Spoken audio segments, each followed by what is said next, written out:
Good morning, good afternoon, good evening. Welcome to Flat Earth School. The school that is around us 24/7 since the beginning of existence.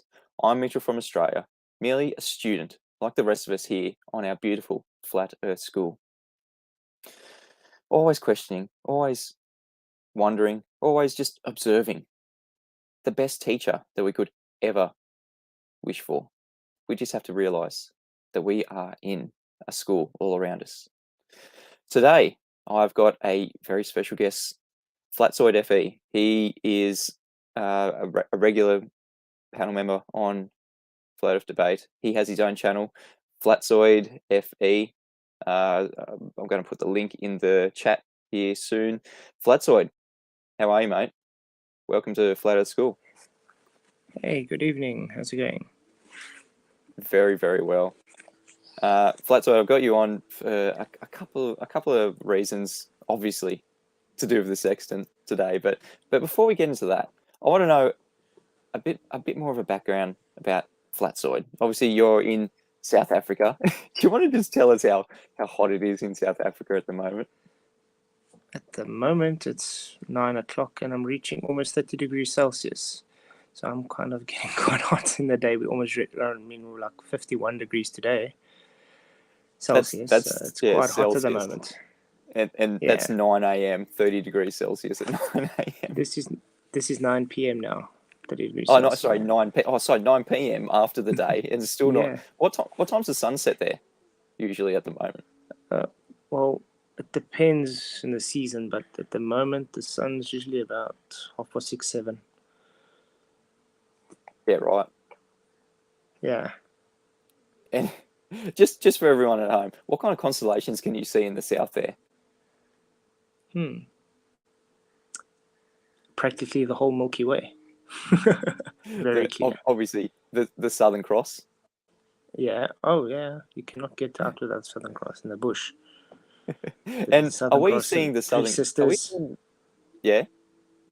Like all the constellations that me being Australia that I would see, but are we ever seeing those constellations at the same time, FLATZOID, me and you, if we both look at the sky? I don't actually know because our time zones are quite different.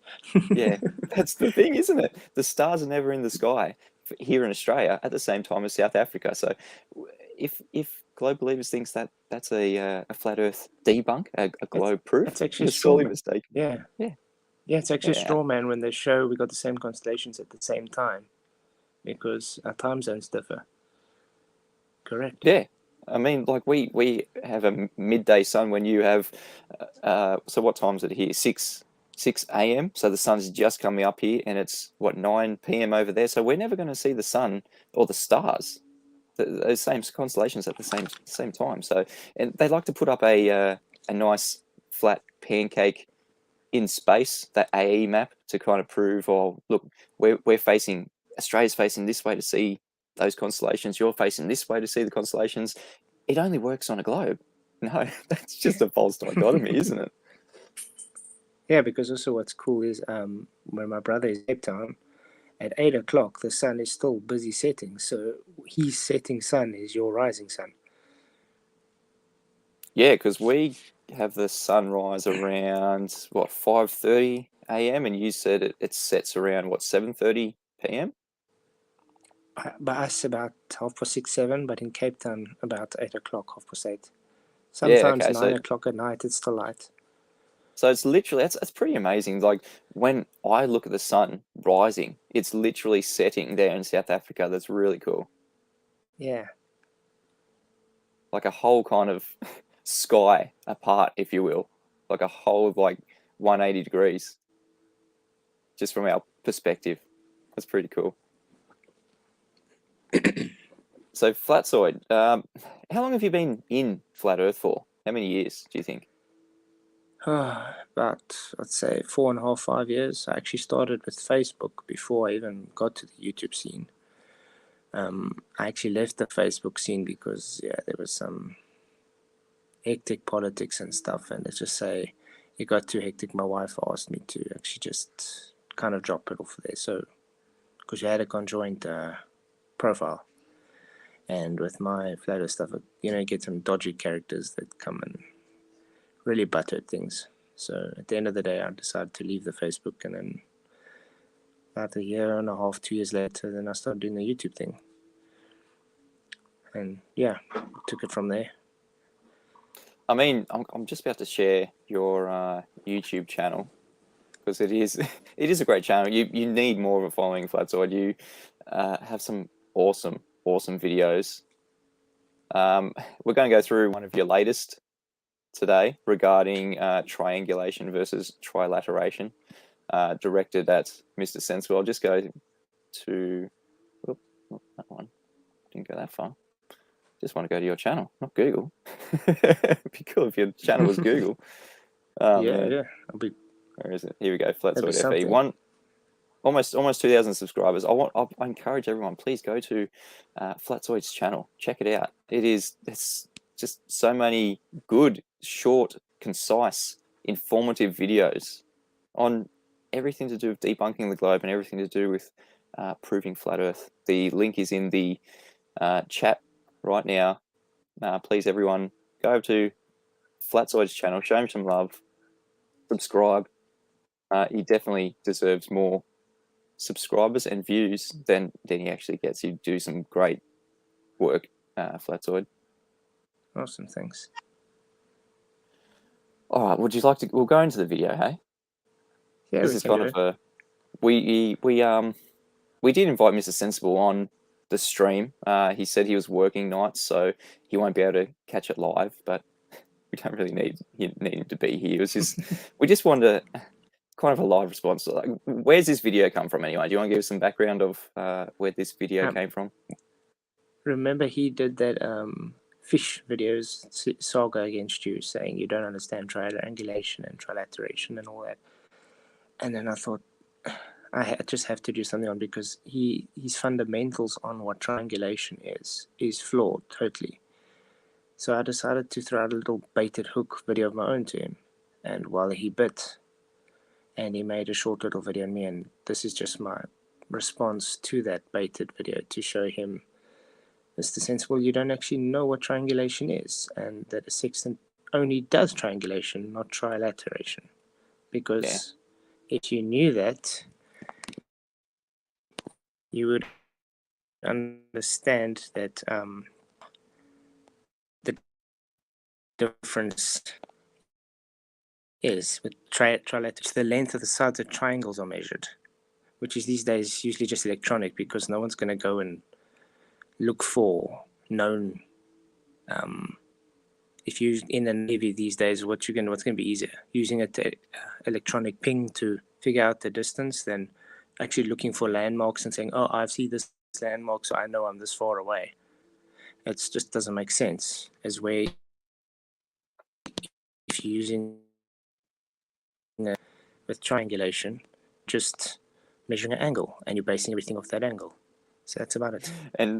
And what's a sextant do? It is an angle measuring device. We use known angles. That's what triangulation is. That at the very basic sense, trilateration uses known distances. We don't have that when using the sextant. That's what we're trying to find out. So they're the two big differences. They're kind of polar opposites. And we'll go through the video. All right. Exactly.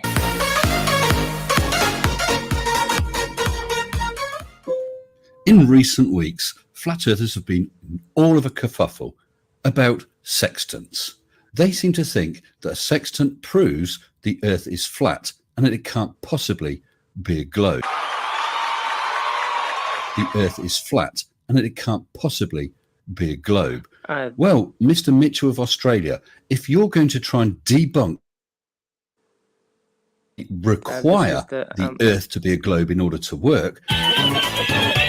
Sorry, mate, were you commenting? This was the hook videos showing the wrong one there. Oh, is this not the one you sent me?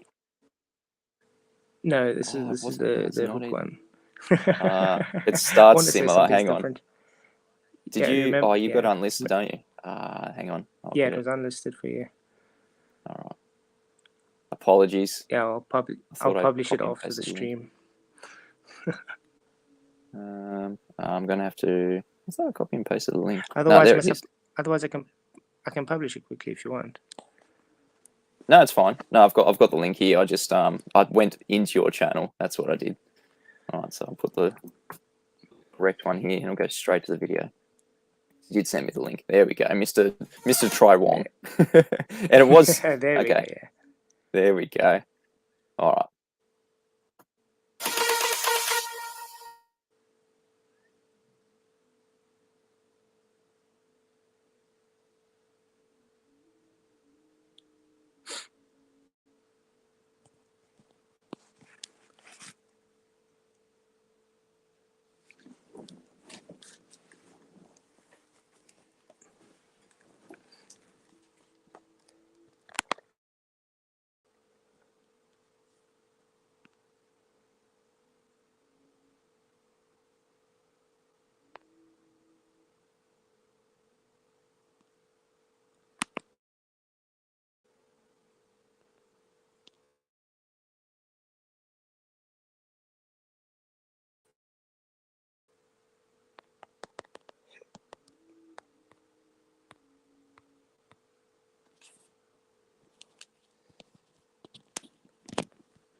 I'm back. FLATZOID, you still in here, mate? Hopefully you are. No. Damn. Apologies, guys. Internet went down.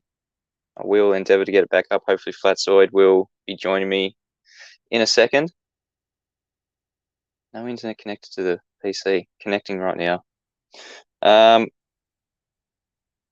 Yes, Nathan says he's back. Did FLATZOID drop, guys? Do we know? Did he say he was coming back?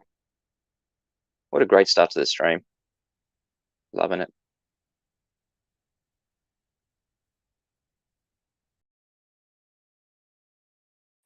Yeah, so we don't have FLATZOID. Okay, there we go. Add him to the stream. FLATZOID, you got me, mate?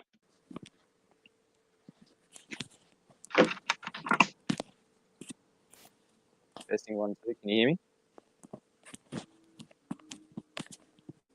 Say FLATZOID. Just added you back to the stream. Apologies, everyone. Just as we're getting into the juicy stream. Oh, can you hear me? Yes, I can hear you. Sounds like you just plugged your Hello? earphones back. Yep, got you, mate. Testing 1, 2. Hear me? Okay. Cool. Now I can't hear you. You can't hear me. What's going on here? Oh man, this is the best. This is why I don't do streams on the PC, because it always. How often has my streams failed on mobile? Hardly ever. Yeah, I'm all FLATZOID, good yeah, again. you're all good again. Cool. This is why I don't do this normal normal kind of streaming, sitting here at home with a stationary background. I much prefer doing it on mobile. It never fails when I'm out and about. I'd I much figured rather, out the mobile does work better for me too, especially here in the bush. It's The damn it's crazy. Like satellites. damn satellites, they just don't like us doing what we're doing. Anyway, okay, so we'll get back the video. I don't think we probably didn't even see much of the video, did we? Was it still playing after I dropped? I think we just saw the intro and that was it. Oh, right. Okay. All right, back to the video. So this is triangulation versus trilateration. My little Sith Ifrican friend, take it away. You can hear that, can't you, FLATZOID? Yeah, yeah, sure. Cool. All right, let's do it. In recent weeks, flat earthers have been in all of a kerfuffle about sextants. They seem to think that a sextant proves the earth is flat and that it can't possibly be a globe. If you're going to try and debunk sextants that absolutely require the earth to be a globe in order to work... Why is he laughing? Why are you laughing? If you're going to try and debunk sextants that absolutely require the earth to be a globe in order to work, that when you're doing celestial navigation with a sextant, you're not using triangulation. And why is she laughing? Why is she laughing? That when you're doing celestial navigation with a sextant, you're not using triangulation. That when you're doing celestial navigation with a sextant, you're not using triangulation. Sextant uses it. Did you want to comment, FLATZOID? I can hear your the speakers going in the background. Yeah, cool. We are going to start and stop the video. So if you want to comment, FLATZOID, I'll just see you come off mute, and we'll pause the video. But we'll keep going. The telescope and an angular scale to calculate the latitude and longitude. Making a measurement with a sextant is called sighting the object or taking a sight. The optical instruments called sextants have been used as navigation aids for centuries, especially by seafarers. The sextant replaced the astrolabe, which was used in ancient astronomers for navigation. In its simplest form, a sextant consists of an eyepiece and an angular scale called the arc, fitted with an arm to mark the degrees. By manipulating this part, a user can measure the angular distance between the celestial bodies. Remember that keyword, angular distance.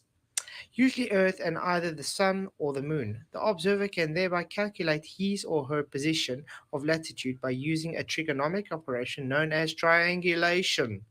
Whoa! The word sextant derives from a Latin term for 1/6 of a circle, or 60th degree. This term applied to generally be a variety of instruments today, regardless of the spans of their arcs. Doing celestial navigation with a sextant, you're not using triangulation. Did you want to comment on that, FLATZOID? I saw you come off mute. I mean that one thing alone already shows you how wrong he is. Yeah. I mean, how do you do trigonometry that's based on triangulation without doing triangulation? It just doesn't make sense. It's illogical. I think what happened is he saw with the trilateration and tried to use people's gullibility to point out to, rather than triangulation, because he knows if you're triangulating, you need a flat base. Exactly. That's why your audio is coming through a little bit weird. Do you want to just pull your microphone out and plug it back in for a second? It's kind of clipping. Oh, shit. That's all good, mate. Yeah, I mean, like, just the definitions of what triangulation is, of what trilateration is. We've lost FLATZOID altogether. Oh, this is the best. I love these streams in front of my computer here. Triangulation uses known angles What is a sextant? An angle measuring device. Why is there a question that we're using triangulation with the sextant? It's literally the definition of what we're doing with the sextant. Known angles. What's a sextant? An angle measuring device. We know the angles. What we don't know is the distances. And that's where trilateration comes in.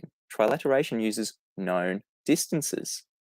So why are we even talking about trilateration when using the sextant? I really don't get it. How's your audio, FLATZOID? I think he's still trying to connect. Just test 1, 2 when you can hear us, FLATZOID.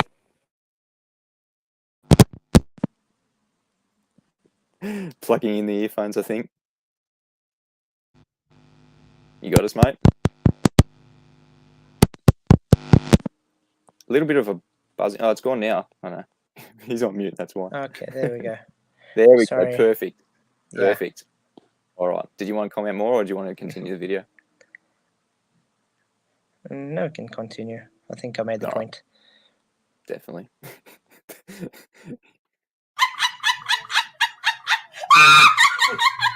Well, I made several statements about sextants and celestial navigation, triangulation, trilateration, every one of which I stand by 100%. So I don't know why you've got all this inane laughter that when you're doing celestial navigation with a sextant, you're not using triangulation.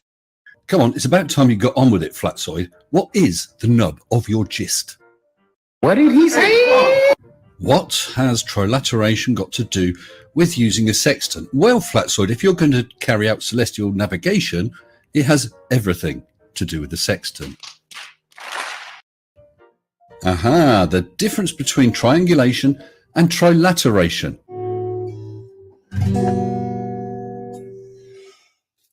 I don't know about that, but I do know that I love fluffy little kittens. Well, FLATZOID, I'm holding out less hope of you understanding that than I have of receiving a phone call from Kylie Minogue demanding that I become her plaything. What is triangulation? A good question, and one that has been much on my mind in recent weeks.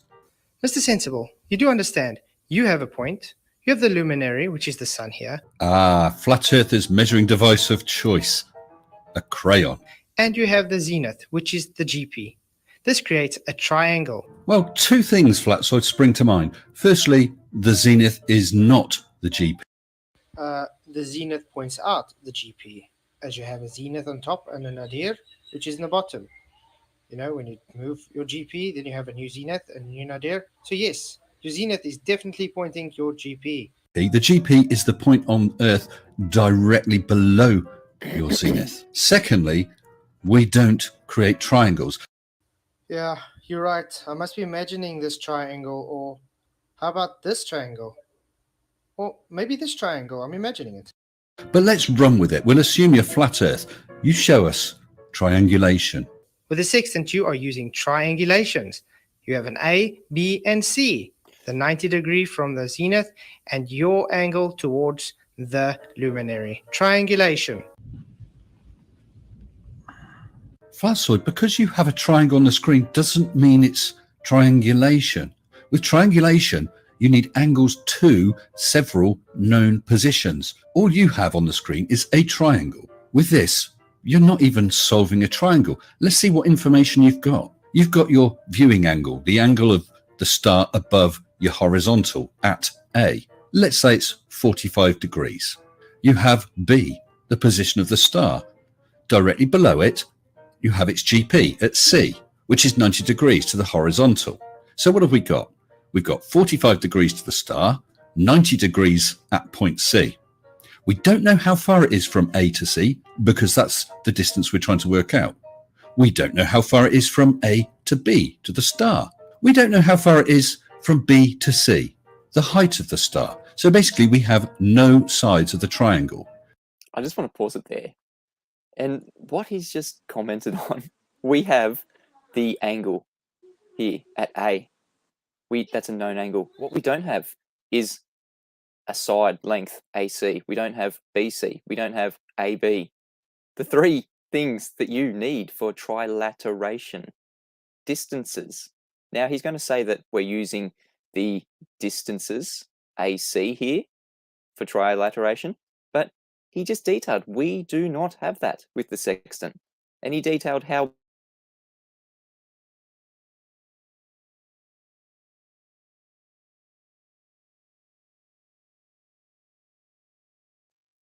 FLATZOID.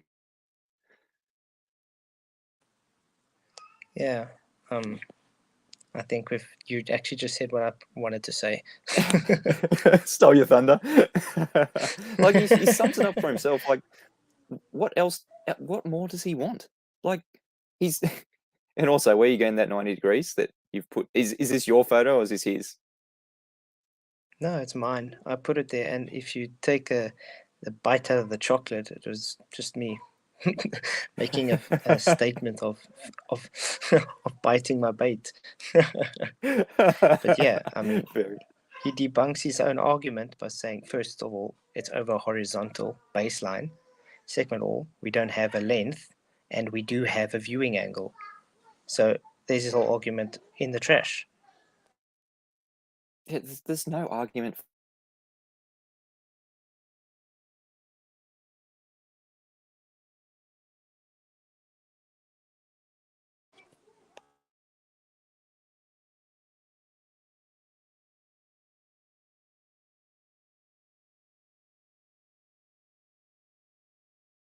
Triangle and give us length A to C. You can't. You do not have the information. That is a total fail. And even if you did, that's not triangulation. That's just solving one triangle.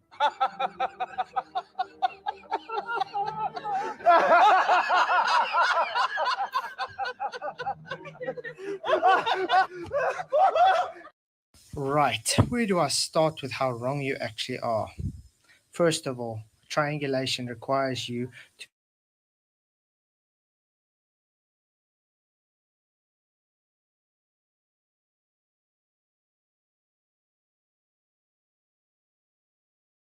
in that FLATZOID, you still with us? Just testing because I think the audio keeps dropping and the video keeps dropping. I've just paused it for us. Testing, FLATZOID testing 1 2. Oh man. Testing audio in the chat. Can you or hear me anyway? PJ Sorry, my Cruikshank. baby's just.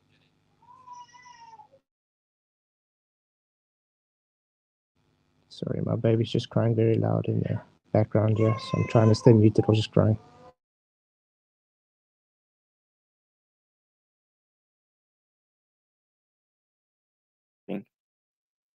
Okay, I think it's back now. All right, we'll try to continue. Yeah, I think it's my internet. All right, let's try to continue this this awesome stream that we're having here.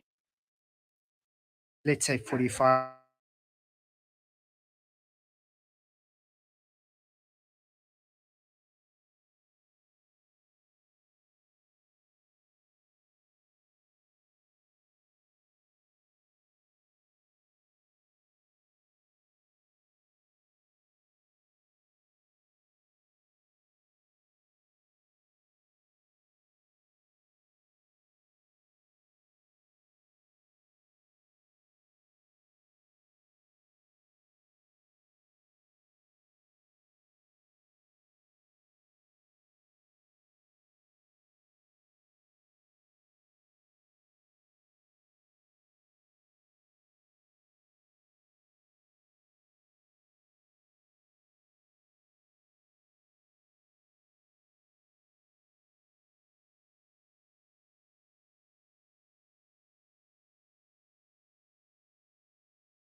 Ah, man, this sucks.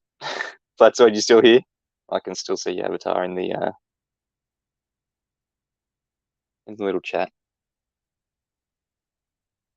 FLATZOID testing 1 2. Yeah, the the internet is very screwy here today in Australia. Usually it only happens when there's lots of cloud cover, but it's not really. It's cloudy. It's not really raining that heavy. It really sucks for the quality of the stream, because we are going through an important video to highlight just how desperate the globe believers are to pull the conversation away from what we're actually doing with the sextant. Now, obviously, the sextant is an angle measuring device, but they don't want it to be an angle measuring device, because that itself debunks the globe. That itself proves a flat Earth, that we're doing flat.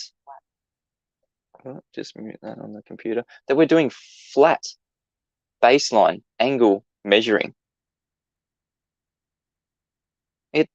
It's over right there. When you say triangulation, FLATZOID, you still here, mate?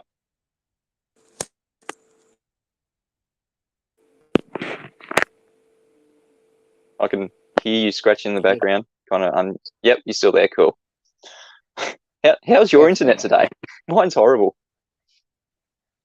Well, I am overcast, so yeah, the towers are a bit bogged up by the fog and the surrounding mountains. Man, it's So I frustrating. don't know I'm where they're gonna. No, this is solely on my end, I think. All right, we'll attempt for the third time to get this video out and done. Hey. Man, it is frustrating. It's a conspiracy. They don't want us to talk about this stuff. All right. Come hell or high water, I'm going to get this damn video out. Let's go. You've taken that, let's say, 45-degree angle to B. You have the time that you took it to there. So you look in the almanac and now you see, it is 5 p.m. I see this star and this with this amount of degrees. So obviously this circle of equal altitude based on the time the star is seen from this angle, let's say is 900 to 1,000 miles away from me. You have just debunked your own self, telling me you cannot triangulate with one triangle. Mr. Sensible, what do you have to say for yourself? Now, if I mean, just that in itself, you 45 degrees. You've got a degree measurement there, FLATZOID. Yep, and that's why they created the almanac, for a reason. So you can get your data off of your angle reading, and that's why it's called triangulation. And I mean, it's the only argument they have is that we're using something like a globe tool, the 1 degree every 60 nautical miles or 69 statute miles, something that Adam Meakin is going through the maths right now, just kind of seeing where this actually come from. And it's very, very confusing. It's definitely not coming from the surface. I'll tell you that much. It's definitely not coming from a curved surface of a globe. It's all coming from what we're seeing, what we're viewing through the sextant, the angles. And I'm not going to give too much away, but we're going to do a great presentation on this at a later date with Adam Meakin and the 10th Man. But at the moment, that's pretty much their only argument, that we're using a globe tool. FLATZOID, do you think we're using a globe tool when using the almanac? Can you tell me, do you find a curve on a 180 degree? Well, it wouldn't be 180 degree if it was a curve, would it? So no, categorically, no. Like, at this point, all we need to say is that this is the new housekeeping question for flat Earth debates. Is there any evidence for that curved adjacent, that base line of the triangle right there, any evidence for a curved adjacent when attaining an elevation angle? No, there is no curved adjacents ever. You cannot achieve the curved adjacent when making an angle. No, you will never see it. All right, let's continue. Let's unless you want to comment, FLATZOID. Saying, yeah, it's a deadly new housekeeping question. They're running for It the is. hills It's with that. very provocative, and I don't think anyone's even addressed it yet. That's how deadly it is, and it's absolutely flat Earth proof, because you need that flat baseline, that flat adjacent. That's what we're doing with the sextant, but we'll keep playing while the internet is good. If you want to be more accurate, you can do more than one observation and therefore do more and more until you get your exact pinpoint location, aka triangulation, done with one triangle. So what is triangulation in FLATZOID? Well, that's when you don't know your distance to various known positions, but you know the angles to them. So what is triangulation in FLATZOID? Well, that's when you don't know your distance to various known positions, but you know the angles to them. So in this case, we're somewhere in the wilderness. We sight a mountain, landmark. If you want to comment. See, he just debunked his whole argument himself. He said it himself. Like, he just keeps saying it over and over, that we're using angles. We don't know the distances. I don't know where he's coming from. Obviously, he's trying to get the conversation away from the angles, away from the sextant. He wants to try and assign the distance value to a curved surface, something that an elevation angle cannot be achieved on the curved surface. An angle itself cannot be achieved on a curved surface. A curved adjacent cannot be achieved to measure an angle. It's as simple as that. Mark 1, we read its bearing. We then take our map, find landmark 1, and draw that bearing line on it. We are somewhere along that line. Then we do that a couple more times. We mark up all the bearings on the map. Where they cross is your position. In this case, there's a little triangle because of error, so we're somewhere in that little triangle. That is triangulation. Yes, Mr. Sensible. That is triangulation. Congratulations for using angles to triangulate. That is the whole point. Measuring angles to triangulate your position, thereby creating triangles with a flat baseline. And by the way, that line is 180 degrees. Do you know that that means flat baseline, not curved baseline, Mr. Sensible?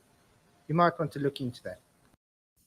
What is trilateration? Trilateration, another good question that has also been much on my mind in recent weeks.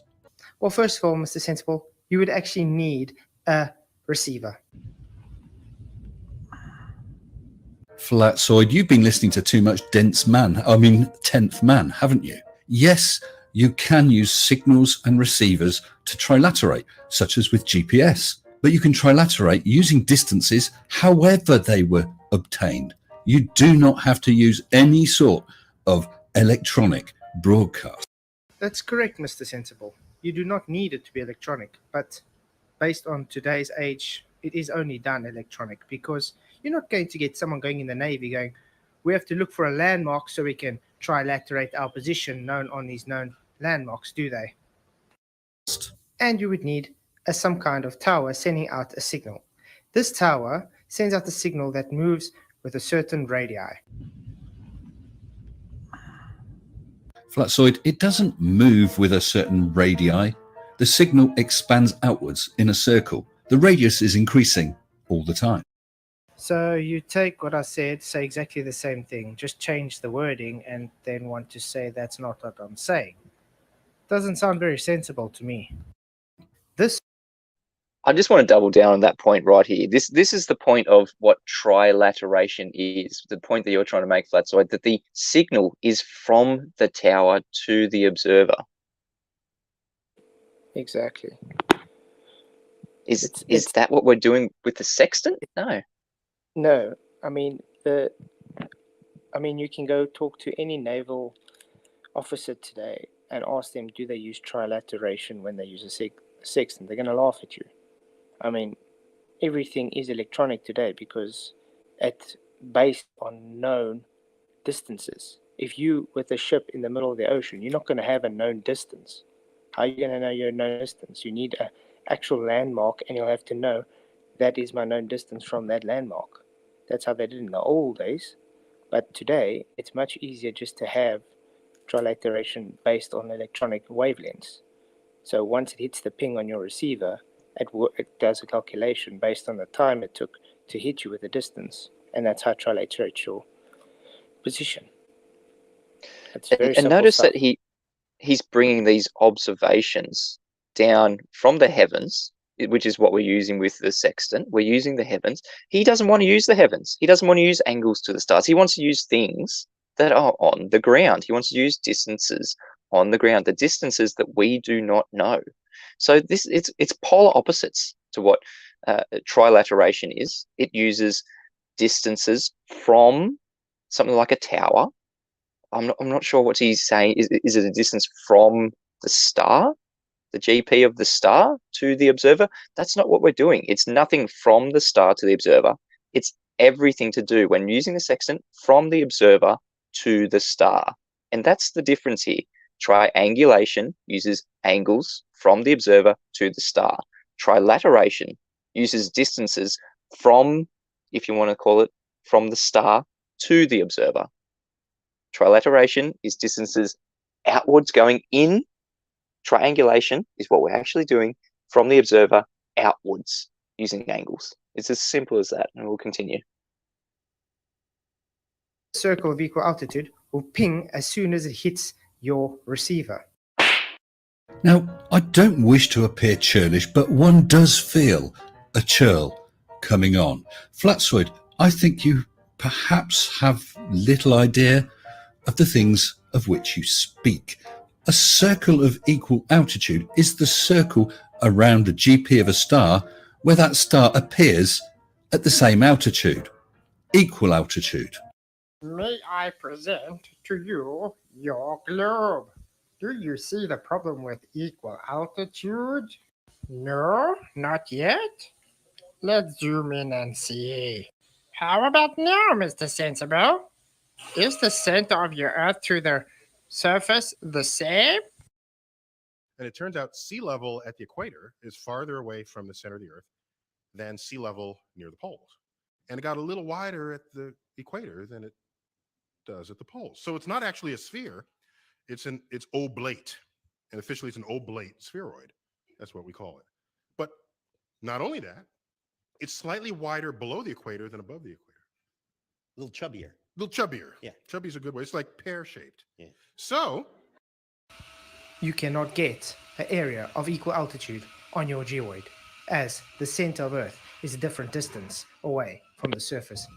It has nothing to do with radio signals. A sextant does not have a receiver. Yay! FLATZOID, would you like to comment? You see, that's why when they come and talk about the area of equal altitude, tell me, if I'm in South Africa and I'm a further away distance from the center of the Earth to someone that's, let's say, in the north, how is his area of equal altitude the same as mine? Exactly. That's what an area of equal altitude is. No matter where you are on that circle, you're going to be the exact same distance from the observer to the GP of the star. That's not possible if it's a geoid. That's not possible if you've got different radii from the surface to the center of the presupposed spherical Earth. It does not work on a globe, does not work on a geoid. Exactly. And this would be showing they would have different rates of curve as well. Yeah, that's another good thing. That's something that I've been bringing up recently. Do we actually have, can anyone provide from the globe side one radius? Because a geoid doesn't have one set radius of 3959 miles. It's a geoid. It's not a sphere, as we keep getting told. They don't like to use that word geoid, do they, when we're talking about radius? Yep. I mean, this is why I say they're dishonest, because they're always trying to push a perfect sphere. not the geoid. And when you bring the geoid up, they want to just obfuscate from their rhetoric being the geoid, because they know if they have to push the geoid, it's going to dismember all their arguments about anything about level. Yeah, fantastic point, FLATZOID. Love it. More comments or continue? Yeah, we can go on, it's fine. He got something right. Therefore, it's not trilateration. Oh, bugger. Now, you have 3 towers emitting signals.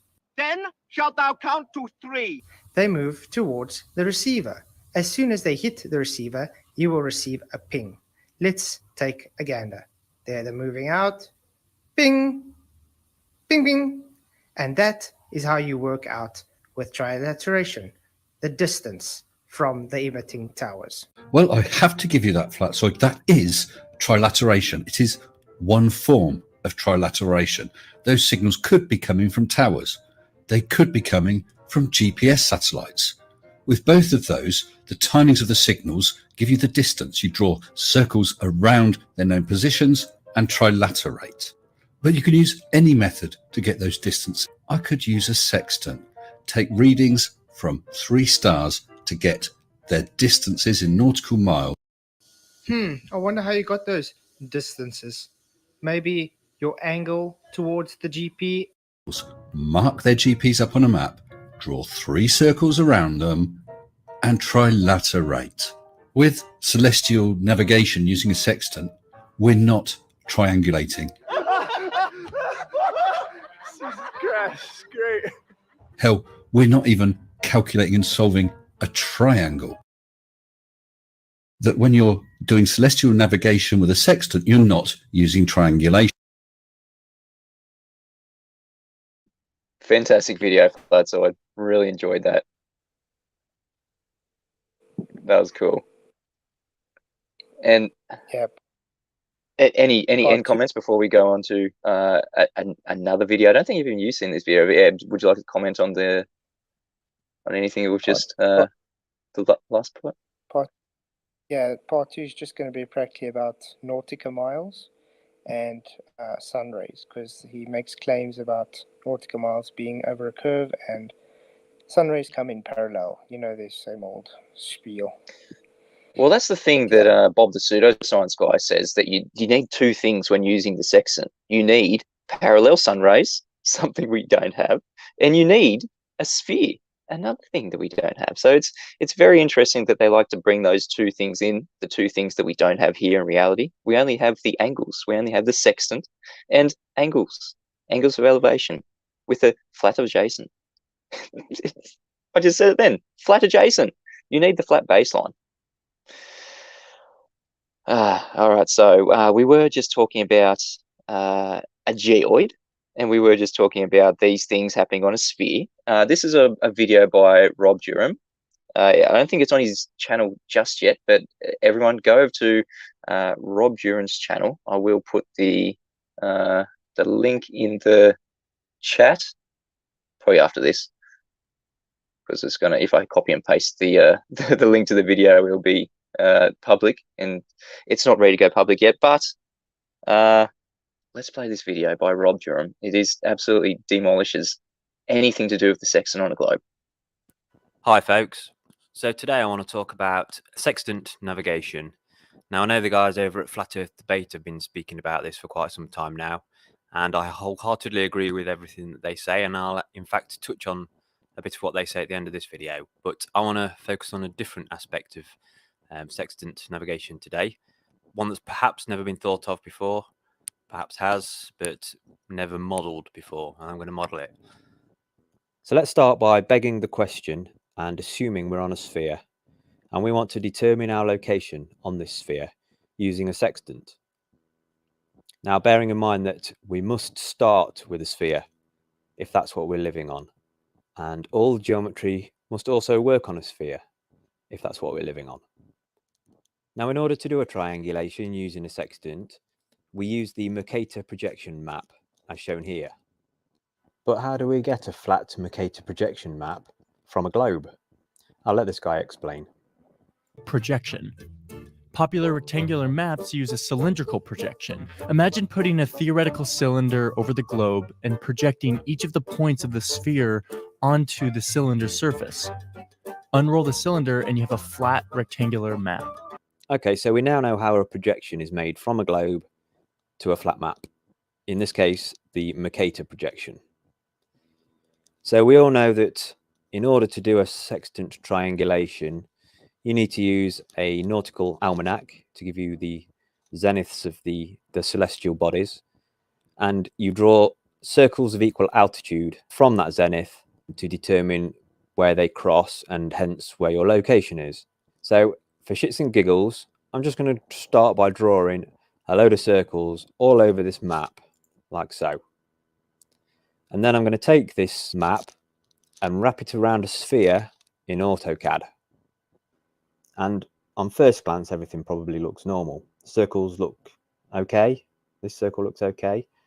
But this one, you'll see it's starting to go egg-shaped. And if we go down and look at this one, which reaches to the South Pole, this one gets pointed. So the circles are okay around the equator areas, although they won't be a perfect circle if they're not dead on the equator. And the further north or south they get, the more egg-shaped or even teardrop-shaped they become. And the reason is because when you try to wrap a projected flat map, specifically the Mercator map in this instance, around a sphere, you have excess map. The paper that the map is printed on will not physically wrap around a sphere. You would have to take slices out of the paper on the north and the south to be able to fit the projection back onto the sphere. So it's taken parts of the circle out in this case and made a teardrop shape. Okay, with all that being said, I'm going to simulate a couple of sextant readings to try and determine our location on the Earth. So I'm flipping back to the Mercator map, and I'm going to determine two celestial bodies to take my angle measurements to. That being this one and this one. So GP is the geographical position of that celestial body above the Earth at that particular time. So this one, reading from the Nautical Almanac, tells me that the radius of the circle I need to draw is 2,000 miles. This one, the Almanac's telling me I need to draw a 2,500 mile radius circle. And wherever those two circles cross is a possible location that we are on the Earth. So it could either be here or it could be here. If we wanted to determine exactly which one of those it was, we would draw a third, hence triangulation. And it would the circle would either cross this one or it would cross this one. But we're just going to do two on this occasion. And we're going to say that we know where we are. We know we're not on this one. We know we're on this one because we started out in Greenland, let's say. And now we're halfway between Greenland and Iceland. All fine and dandy. We've located our position. But what happens if we want to put this back? I just want to pause it there for a second, FLATZOID. Something that the globe believers say are, when we're using something like these areas of equal altitude, we have no idea where we are on this circle of equal altitude. That is so incorrect, because you're starting out from a position, like you just said. If we're starting out from Greenland, we're definitely not going to be on that position 1,000 kilometers south of where those two circles meet. We absolutely know where we're starting from. We're keeping a log of it when using the sextant, something that they never explain, FLATZOID.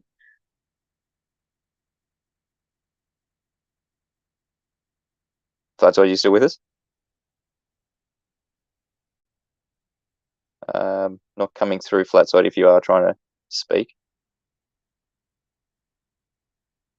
Yeah, this is just something that the globe believers don't like to go through. They like to say that we have no idea where we are on these circles of equal altitude. We've got, two possible positions, but if we know we're starting off in Greenland and we're making some angle measurements only available on a flat surface, they say that we have no idea where we are.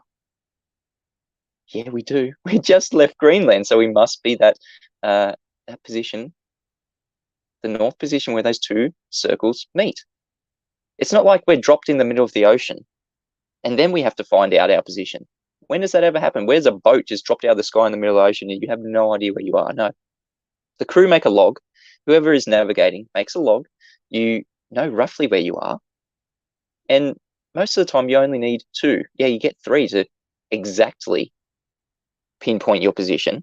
But sometimes you can even just do it with 2, like Rob has just highlighted. And I'll continue the video because it is going to be getting into what we've been talking about, the curved adjacents.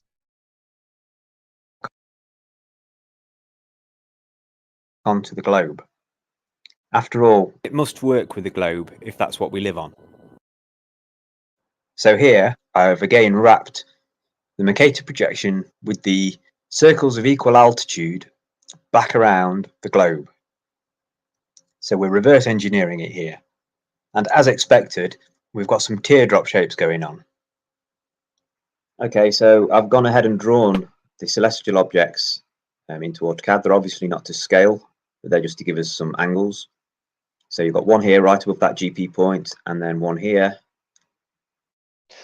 Before we get into how hilarious this actually is, FLATZOID, you still here? Yeah, I was just laughing and looking at cone instead. It's not an area of equal altitude. Yeah, where's the area of equal altitude on this globe at the moment, Colin? Is it still an area of equal altitude, or is it like a teardrop shape? That's what we're seeing here. Because when people are doing celestial navigation, when people are plotting it on a map, what's the kind of map that we use, FLATZOID? A flat a map. a nice flat map. Who? Any celestial navigator, put your hand up. Anyone ever that has done celestial navigation, do you take along with you a globe and you plot those points on a globe? No, never. You're always using a flat map.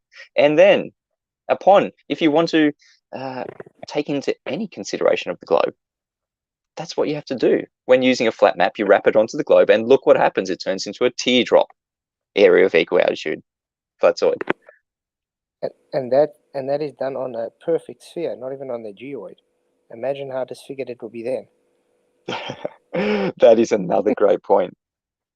This is on a perfect sphere in AutoCAD that has 1 radius value, and this is just for comical value right here, because when are we ever doing plotting with the known angles, with the areas of equal altitude on a flat map and then wrapping it onto a globe? It doesn't happen. We don't need to ever take into consideration curvature or the globe. This is what Rob's point is before he's going to get into the second point. We'll continue the video because I just wanted to highlight how we're actually doing celestial navigation. It's always on a flat map. We're never plotting on a globe. Right above that GP point. Okay, so from the crossing point here, I've drawn a line up to the celestial object, and I've drawn an arc following the surface of the Earth from the GP position to the point where they cross. Now, if you remember earlier, this circle, when we drew it on the Mercator projection, was 2,000 miles in radius. So let's just go and interrogate this arc here to see what the length of this is now. And luckily we can do that by clicking it. You can see it's highlighted. I'm going to select the arc, and then we scroll down here to the properties, and the arc length is 1,750 miles. So quite significantly shorter than the 2,000 miles that it was drawn on the Mercator projection. So let's go and have a look at the other arc. So that one, selecting the arc, scroll down, arc length 1,415 miles, so even shorter. So almost 600 miles shorter than the circle radius that we drew on the Mercator projection. This this is actually goes against them saying because it's a globe and a curve, it matches the nautical miles better. Exactly. Where's your 1 degree per 60 nautical miles, globe believers? Does not work, does not line up. Rob has just shown it. We're in every single case of doing celestial navigation, we are using a flat map to plot these points, to keep a tab of where we are, the position of where we are on the Earth with the circles of equal altitude. At no point ever has any celestial navigator using the sextant ever plotted these points on a globe. Do you just assume that you live on a globe? You assume you live on a sphere of radius 3959 miles, and it is a perfect sphere with that relationship, the 1 degree per 60 nautical miles or 69 statute miles, something that is a linear relationship. It must be a squared relationship if it is on a curved surface of a globe. No, it's all to do with what we see in the sky. That is a great point, FLATZOID, that yeah, we can't even achieve the 1 degree every 60 nautical miles using this method. So I keep saying that if we're living on a globe, then the geometry should also work on a globe. And it is absolutely true. I think a misconception that people have is that a circle of equal altitude on the globe will actually look like this. However, in reality, the red teardrop shapes shown here are directly interpolated from the flat Mercator projection map. And if you look at the positions or the locations that these red teardrop shapes pass through on the Earth, you look at the continents, you'll see that it matches exactly the circles on the Mercator projection map. So there is absolutely no possible way that you can triangulate your position on a globe that has been transposed from a flat Mercator map. So this then begs the question, why are we even drawing circles on the Mercator? FLATZOID, comments? I just have to say, if a glober still wants to say after this, it's because of globe, he needs to be institutionalized. It's meant.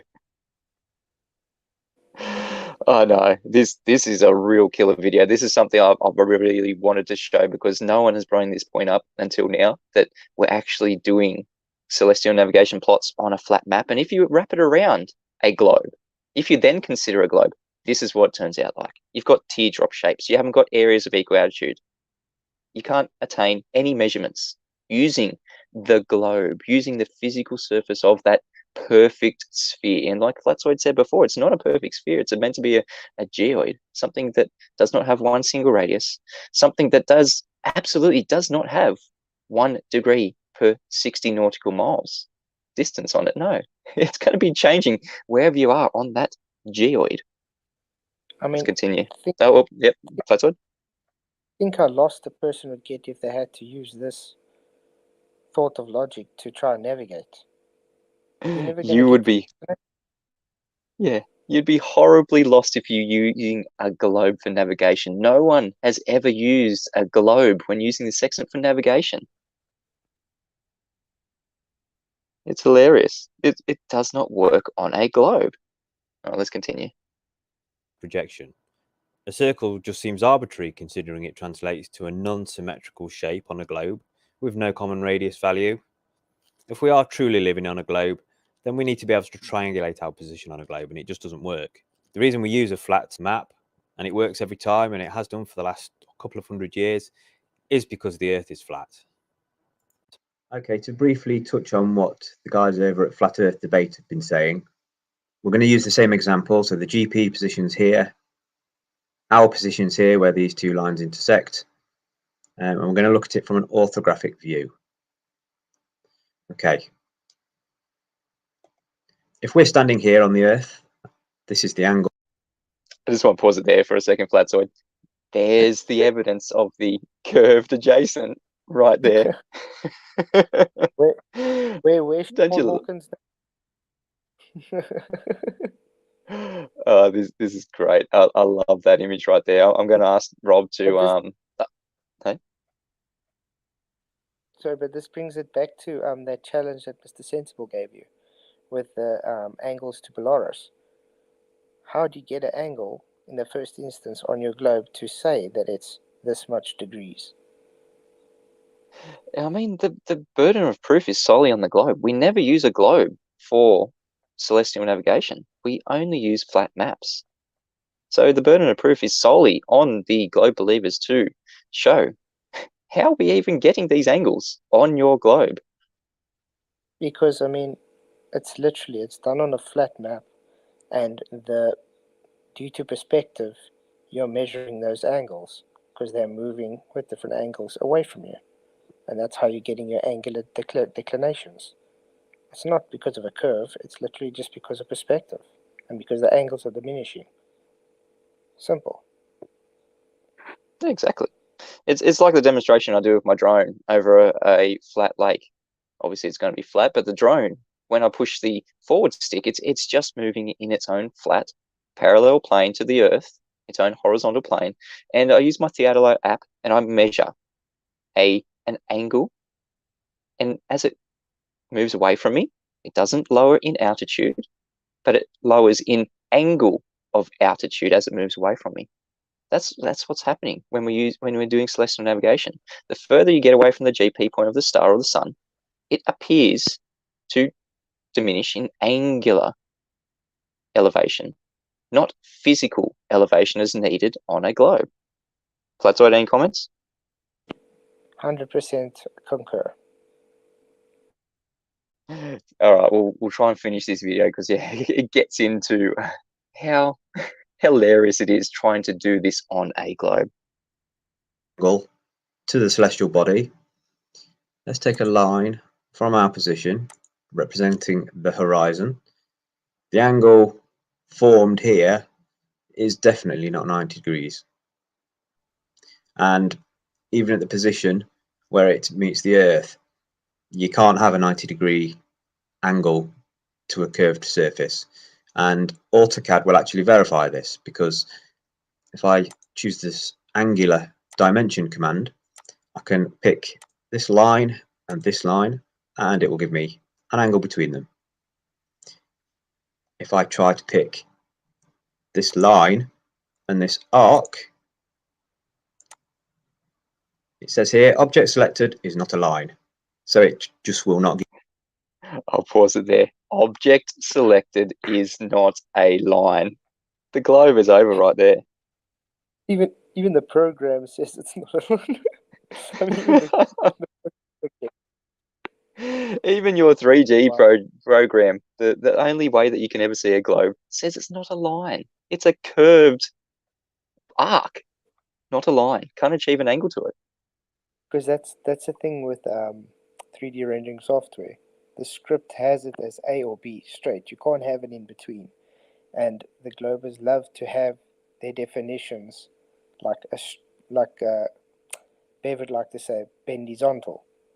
That's exactly how the globe argues for everything. So even the 3D rendering software tells you straight, it's a straight line or it's a curve. You can't have it both ways. Adam making in the chat says, computer says no. And then you get coughed all over. This is fantastic from Rob Durham. This is something that two things that hasn't been brought up so far. That's why we need more people looking into how we use the sextant and how we can't use it on a globe, because number one, we've got these teardrop circles of equal altitude on a globe, because we're never ever plotting any of these circles of equal altitude directly on a globe. It's always on a flat map. And if you want to wrap that on a globe, that's what happens. It turns to the teardrop circles of equal altitude. And the second point that Rob has made, absolutely killing the globe, is you cannot achieve an angle with a curved adjacent. It's not an angle at that point. And furthermore, you can't achieve a 90-degree angle with a curved adjacent there. There is no 90-degree GP on a globe. Computer says no, it does not work. And you can see that horizontal line there. That's their, what do they call it? The sensible horizon, if you want to call it the artificial horizon. Look at that flat baseline right there, the flat baseline that you need for attaining an angle. And that angle is going to be far different than if you think you're doing it on, well, you can't even attain it on a curved surface. But look at that. As from the observer towards the GP, the angle is going to change the entire time. If you want to draw a chord, a straight line from the observer to the GP, cutting through the surface of the Earth, that's only way you're going to get an angle, but it's going to change the whole time. Yeah, and I mean, even the GP is not going to be a 90 anymore, because it's going to have a different zenith angle. So you can't even align a 90 to make a triangle in the first instance. Exactly. Computer says no. The curved adjacent does not allow you to make a 90-degree angle. We'll play out the rest of the video. Give me a dimension. And why would it? How could it? It would be different wherever you picked on that arc. The angle would be different at every single point. So where are you getting your 90 degrees? Where are you getting your straight line to form the 90 degrees? And where are you getting your circle? Nothing seems to work on the globe. Hi, folks. So How good? And where are you getting your circle? Just pause it there. How good was that video, FLATZOID? Have you seen this video before? Have you seen it in the chats? No, it's the first time I've seen it. That's and this is epic. probably. Yeah, it is epic. Rob's gonna. He said he's gonna polish it up and put it on his channel. So everyone, please subscribe to Rob Durham. I've got the link in the chat right now. Subscribe to Rob Durham. He's got about 5,000 subscribers. He deserves about 10,000 for this for this piece of like 2 pieces of information that he's just absolutely obliterated the globe with, like globers. And he made it so simple for anybody to understand. So they can't say, oh, he doesn't understand, or he's just making straw man arguments, or it's using your globe arguments on a program that's set with A and B to show you why it doesn't work. Simple. I mean, what's the straw man here? Is this not your globe believers? Is this not your spherical Earth of 3959 miles? No, this is this point right here. I'm going to be saying over and over. I'm going to get screenshots. I'm going to get a nice high definition screenshot of this image here from Rob, and I'm actually going to have Rob on Flat Earth School next week, one day next week, and we're going to go over this live. We're going to play around with it. We're going to explain this to people if they haven't quite got it yet. We're going to do some measurements, do some angles, just go through this. It's going to be great fun.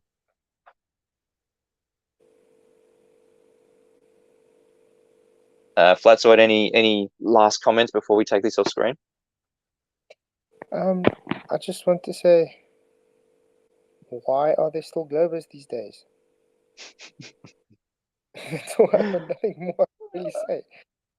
I mean, if you're an honest person and you're a globe believer, after seeing this, you no longer have a globe. How are we attaining any angles when using a sextant for celestial navigation? It's over. That's what we've been saying the whole time. Some people just need a visual, and hopefully this can help people, because sometimes, people need a visual like this to just show them that it cannot be a globe, can it, FLATZOID? Yeah. And it would help them if they actually would stop lying to themselves about the physical refracted horizon. If you just understood the perspective optical effects, the foreshortening and occulting, you would know it's not physical. It's literally just optical effects that you are lying to yourself in your mind to make it physical. That's why nothing's working out, because the model you base everything on is a lie. Exactly. That when people see things like a globe, that's a physical model. But what we're doing with celestial navigation, it's not physical. It's in the heavens. It's with apparent angles. It's with apparent locations. It's with apparent sizes, apparent distances. We can't actually physically attain anything physical with celestial navigation. It is all to do with the heavens. It's all to do with places we can't get to. But It absolutely has always worked, and it works because it is a flat Earth beneath our feet. That horizontal line there, the horizon on that globe, that's what you need, the flat baseline, the flat adjacent. And as you can see, that's not a 90-degree angle where the GP of the sun or the star there meets the horizon. No, it's going to be, that's further than 90 degrees. It's something that we never ever see here on our flat Earth. We never see more than 90 degrees to a celestial object. That's another great debunk of the globe, FLATZOID. Where do we ever see more than 90 degree to a celestial object? You don't. And that's why it's such a flat Earth proof, because they have to prove it's more than 90, even though you observe it less than 90. That's why the sextant is only set to a 60 arc. Because it's exactly. That's reality. Yeah. This is just the reality that we live. It is definitely not a globe. This image right here is an absolute globe killer. It cannot work on a globe. Angle measurements do not work on a globe. And in doing so, it shows you that you need that flat baseline. And so it shows you that, well, it's not a globe. What could it be? Well, if we've got a flat baseline, physically measuring the Earth as flat using the sextant, it must be a flat Earth. It can't be a globe. Simple as that. FLATZOID, thank you so much for coming on the stream today. Is there any final remarks, any other arguments that you want to go through before ending the stream? I want to strike against all the satellites that are giving me a bad time. But thanks for the awesome stream. I really enjoyed it. It's really an honor to be on here. I second that motion. I really hate the internet connection right now. It's definitely not satellites that's begging the question fallacy. We're just making fun of it right here. It is all ground based. But it's giving us both a real hard time today. But it's good that we can get these videos out in the end. People should study on Lorraine. Yeah, Lorraine. Yeah, before we had the satellites, before we went to space, the long range navigation. How do we do that without satellites? I mean, we even have relay buoys for the coast guards and the seas. Weird. Yeah, I mean it's all ground based, isn't it? Mm-hmm. Fantastic. Thank you. Yeah, that's another stream altogether. And I'm sure you're very knowledgeable on that, FLATZOID. But at the moment, we're just focusing on the sextant and focusing on, is there any evidence of a curved adjacent when attempting to make an elevation angle? Rob Durham has absolutely smashed that out of the park. And furthermore, we're not using trilateration, are we, FLATZOID, when using the sextant? You've absolutely smashed that out of the park. Well, you're using an angle on a 180-degree baseline. Definitely not trilateration on a geoid. That's for sure. I love all those points. If you feel like the globe turns on you, turn to Flat Earth School, because definitely not a globe. If you still think you're living on a globe, you're seriously deluded after seeing this presentation. If you're an honest person, you just need to go out into your Flat Earth School. It is the best teacher you could ever have. It is reality, and that's what we have to use to figure out where we're actually living. Nothing in reality ever lines up to be a globe. Nothing in reality. We never ever take the globe into consideration when using reality. If we're doing angular measurements, flat baseline. If we're physically measuring the layout of the land, flat baseline. Everything needs that flat adjacent. So if you feel like the world turns on you, turn to Flat Earth School. It is around us 24/7 since the beginning of existence. I've been Mitchell from Australia. He's been FLATZOID. Thank you so much, FLATZOID. Subscribe to FLATZOID. Subscribe to Rob Durham. I really appreciate everyone in the chat today. Head over to Nathan Oakley 1980. I think he's got a live premiere of a Flat Earth debate, uncut and after show right now. Nathan Oakley, FLATZOID. Thanks, mate. See you later. Cheers, mate. Thanks, guys.